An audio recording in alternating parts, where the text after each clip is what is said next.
ডিমটাকে একটু ভালো করে ভেজে দেবো এর মধ্যে নুন হলুদ দিয়ে। আচ্ছা, এটা কি একদম পুরো নর্মাল একদম ডিম কষা, ডিম কষা, তাই তো? যেটা তুমি যেভাবে বানাও সেটাই আর কি দেখাচ্ছ। আচ্ছা বন্ধুরা, দারুণ লাগে কিন্তু খেতে। এটা অ্যাকচুয়ালি আমার দিদির রেসিপি। হ্যাঁ, মানে ওর বড়দির রেসিপি, দারুণ লাগে, আমারও খুব ভালো লাগে খেতে। ওহ, কিন্তু আমাকে একটুখানি জাস্ট টেস্ট করার জন্য দিও তোরা, ঠিক আছে? শুরু হয়ে গেছে, শুরু হয়ে গেছে। এরকম রান্না যদি তোরা করে জীবনে লোক সামলাতে পারে না খাওয়া দাওয়া। আচ্ছা, বন্ধু দেখুন লঙ্কাও দিয়েছো একটু হালকা কালারের জন্য। আচ্ছা আচ্ছা, দেখুন এখন ভাজা চলছে, চলো ভেজে নাও নাকি এটা ভালো করে সুন্দর। ডিমটা ভাজা হয়ে গেছে, হালকা হালকা লাল লাল, হালকা হালকা সাদা সাদা, একটু কালারফুলের জন্য এরকম রেখেছি, ঠিক আছে? এবার আমি নামিয়ে নেবো। এটা যদি আমি আমার বাবার জন্য বানাতাম তো এটা আমাকে পুরো ডিপ লাল করে ভাজতে হতো। এরকম ভাজা তোমার বাবা একদমই পছন্দ করে না। একদমই না, তবে এটা দেখতে ভালো লাগে। এটা ভাজা হয়েছে, প্যানে আরো 2 চামচ মতো সরষের তেল গরম করে নিয়েছি।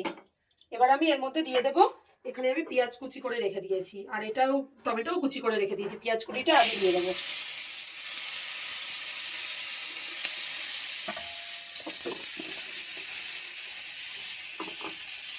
পেঁয়াজটা হালকা করে ভেজে নিয়েছি, এবার আমি টমেটোটা দিয়ে দেবো। দেখুন একদম কিন্তু রং আসেনি কিছু না, আমি জাস্ট নাড়াচাড়া করে নিয়েছি। এবার আমি টমেটোটা দিয়ে দেবো।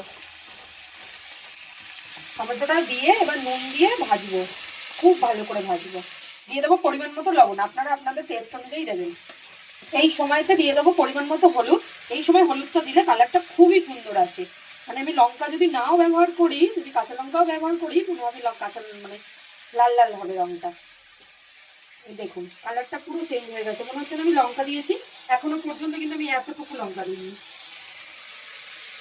মশলাটা কষা হয়ে গেছে, এবার আমি দিয়ে দেবো 1 চা চামচ আদা রসুনের পেস্ট। আদা রসুনটা দিয়ে 1 মিনিট মতো ভাজা হয়ে গেছে।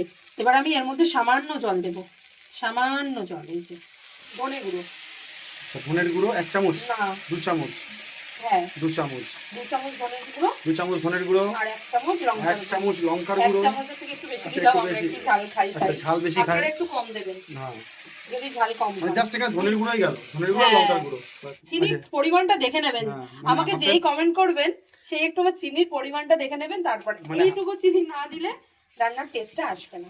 এই যে মশলাটা কিন্তু পুরো কষা হয়ে গেছে, একদম পুরো তেল ছেড়েছে। আমি একদমই বেশি জল দিতে পারি না রান্নায়, এই ধরুন হাফ কাপ সামান্য একটু জল দিয়ে এটা এখন ফুটতে দেবো। এই যে এবার ফুটে উঠেছে ঝোলটা, এবার আমি দিয়ে দেবো ধনেপাতা। ধনেপাতা তো লাগবেই তোমার, মাস্ট। বানাচ্ছে কিন্তু দারুণ, দেখেই মনে হচ্ছে খাই। ডিমটাও দিয়ে দিলে? হ্যাঁ, দেখো দেখো দেখো, একটু বন্ধুদেরও দেখাও কেমন হয়েছে। ও, এবার আমি একটু গরম মশলা দিয়ে রেখে দেবো।